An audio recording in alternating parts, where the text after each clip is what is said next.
நீர்வாழ் அமைப்பு பேச போறாங்க.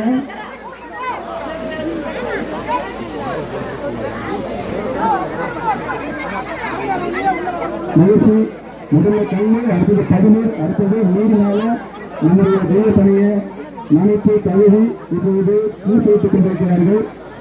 அனைவரும் அமைதி காத்துக் கொண்டிருப்பதற்கு எல்லாருக்கும் நன்றி.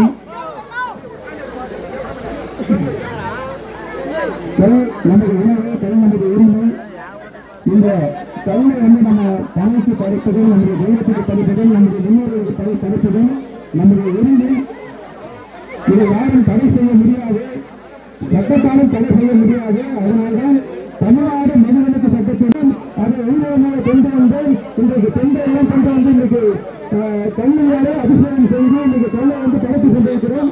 கடத்தி முடித்த பிறகு இங்கு இருக்கின்ற வெள்ளாரத்தில் நீக்கப்பட வேண்டும்.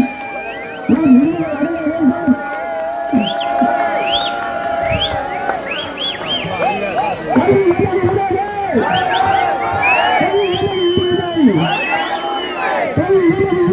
Hey!